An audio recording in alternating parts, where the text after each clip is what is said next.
saya dipercayakan mengambil bagian dalam pelayanan di pagi hari ini. Masih pagi ya ibu-ibu, masih jam 10. Jadi belum terlalu panas. Biasa juga di tempat masing-masing jam 2 masih di sawah. Jadi jangan pura-pura. Malas selalu, padahal jam 2 biasa masih saya lihat di sawah ibu-ibu. Memuju itu yang sering kena AC. Tapi yang lain-lain saya tak tahu. Ready, go! Yang kuat menanggung yang lemah. Saya mempersiapkan khotbah ini bukan hanya tadi malam ya. Tadi malam saya tulis, tapi persiapannya itu sudah berbulan-bulan yang lalu. Saya juga bingung kira-kira saya mau angkat tema apa.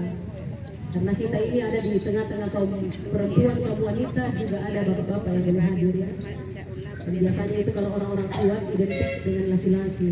Perempuan kasihan selalu dibilang makhluk yang lemah. Tapi apakah benar demikian? Kita lihat dulu ya. Berbicara tentang kelemahan, tentu semua orang punya. Laki-laki pasti juga punya kelemahan. Apalagi kita ibu-ibu.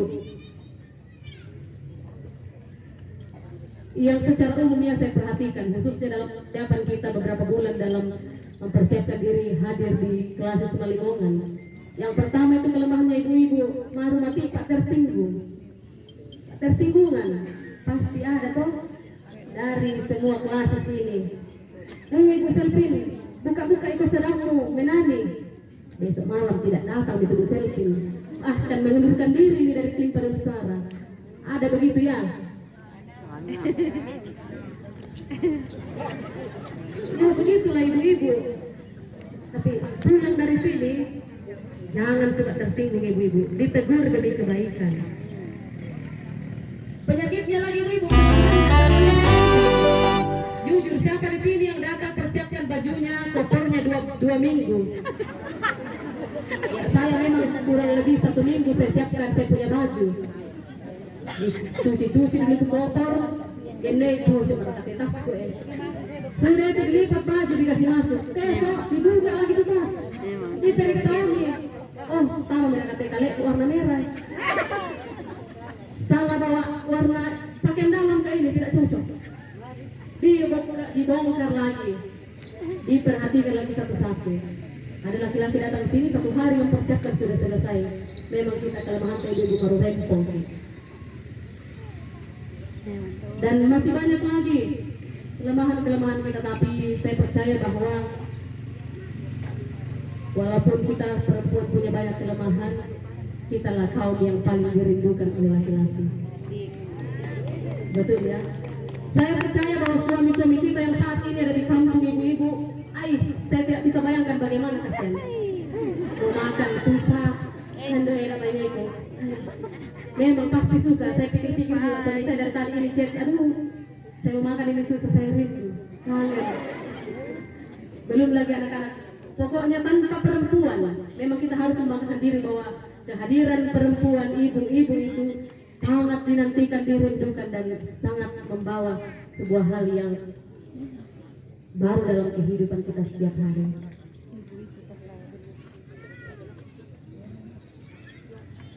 Nah, saudara-saudara, tadi saya katakan kaum laki-laki ada tidak kelemahannya? Ya, tentu juga banyak, tapi tidak mungkin saya buka satu-satu di sini. Nanti saya selesai Bapak Kombes datang saya, hati-hati. Tapi dikatakan kaum laki-laki itu kaum yang kuat. Oh, belum tentu bapak-bapak. Jangan bangga dulu ya. Kaite baile, isang lemah, penakut, apo kisara kami ke anak berkali-kali. Tapi muane, kalau menganggap diri berani, siapa mau disunat 2 kali? Jangan tersinggung ya. Ini contoh kecil. Betul. Ibu-ibu berkali-kali sampai ada punya 12 anak, tidak takut. Tapi laki-laki coba-coba lihat, pasti lari terbirit-birit. Ibu bapak saudara-saudara yang dikasihi Tuhan, setiap orang saya katakan tadi punya kekuatan dan kelemahannya masing-masing.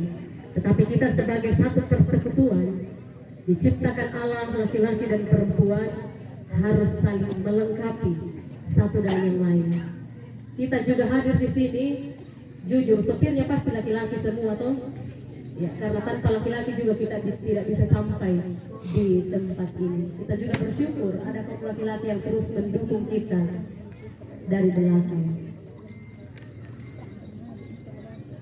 Bahkan firman Tuhan pada saat ini katakan kita yang kuat wajib menanggung kelemahan orang yang tidak kuat. Istilah kuat dan lemah yang dipakai Rasul Paulus bukan semata-mata berbicara tentang fisik ataupun kuat secara ekonomi, tetapi Rasul Paulus menggunakan istilah kuat dan lemah untuk menggambarkan keadaan rohani seseorang. Istilah kuat menunjuk kepada iman seseorang yang telah dewasa di dalam Kristus, sehingga ia akan peka terhadap masalah atau situasi yang ada di sekitar. Orang yang kuat akan memiliki orientasi hidup yang tidak hanya menguntungkan dirinya sendiri, tapi juga berusaha bagaimana supaya kehadirannya pun menjadi berkat bagi orang lain. Firman Tuhan katakan dia tidak hanya senang pada kesenangannya sendiri, tidak hanya mencari keuntungan sendiri atau kesenangannya sendiri, tapi juga memperhatikan orang lain. Jadi kami ini kasihan yang dari gunung perlu diperhatikan oleh orang-orang yang ada di kota. Ya, kami butuh dukungan dalam banyak hal, karena kita harus saling melengkapi.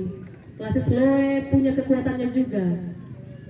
Saya sebut saja klasis Manakarta, memang keren-keren. Ya, pasti juga punya kelemahannya. Kita harus saling melengkapi satu dengan yang lain. Tentu kita berangkat ke sini menjagokan diri kita. Siapa yang tidak mau juara? Siapa yang tidak mau disanjung-sanjung, disebut-sebut terus? Saya juga membanggakan saya punya klasis Loe.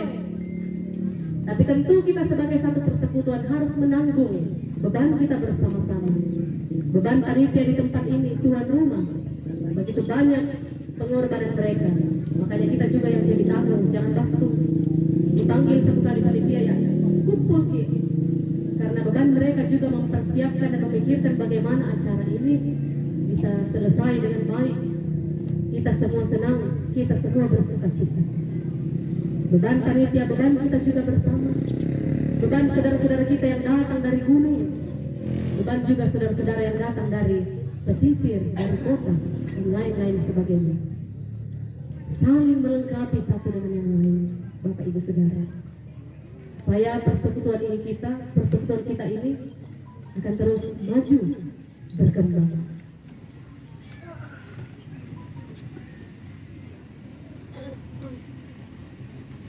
Bapak Ibu Saudara-saudara yang dikasihi Tuhan,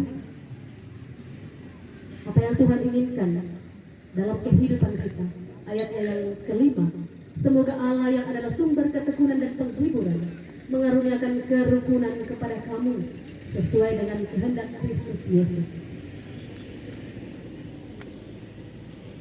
Tentu kita berangkat dari klasis masing-masing ya, ada masalah-masalah yang terjadi. Pasti ada konflik-konflik yang terjadi, namanya ibu-ibu tersinggunglah dan lain-lain sebagainya.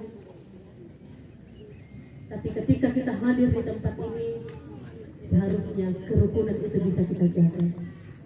Jangan sampai datang juga di sini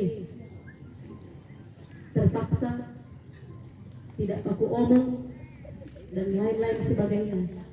Kita sebagai satu persekutuan harus rukun satu dengan yang lain. Dan terakhir firman Tuhan katakan ayat 6, sehingga dengan satu hati dan satu suara kamu memuliakan Allah dan Bapa Tuhan kita Yesus Kristus. Saya senang sekali ada kegiatan-kegiatan begini. Kita juga mau minta setiap tahun, tapi pasti biaya besar. Karena kenapa bagusnya? Setiap hari kita puji Tuhan. Ibu-ibu jujur saja mau mencuci istri yang baik. Lagi pakai cilak pasti menyanyi lagi. Di depan cermin menyanyi lagi. Memuji Tuhan terus. Jangan sampai memuji Tuhan hanya karena kegiatan seperti ini. Setelah penutupan pulang, ya istri yang masuk yang muncul dan lain-lain sebagainya.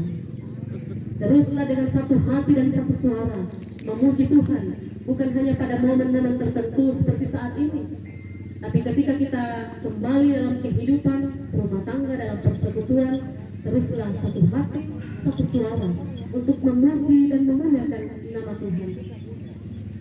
Sehingga dalam kehidupan kita pun senantiasa mempermuliakan nama Tuhan, berkat daripada Allah senantiasa kita terima. Dikaitkan dengan tema besar, Ia adalah Alfa dan Omega. Percayalah bahwa penyertaan Tuhan akan selalu memberkati kehidupan ibu-ibu rumah tangga, kehidupan bapak-bapak, dan kehidupan dalam persekutuan kita. Nama Tuhan dimuliakan. Tuhan menolong dan memberkati firman-Nya. Amin. Kita bersyukur untuk firman Tuhan. Mari berdoa. Tuhan, terima kasih di saat ini kami sudah merenungkan firman Tuhan. Materaikanlah firman-Mu dalam hidup kami. Kuasa Roh Kudus memampukan untuk kami lakukan firman-Mu di dalam kehidupan kami sehari-hari. Ampuni segala dosa dan pelanggaran kami Tuhan, jika ada hal-hal yang tidak berkenan di hadapan Tuhan. Di dalam nama Yesus Kristus kami bersyukur dan menyambut firman-Mu. Amin.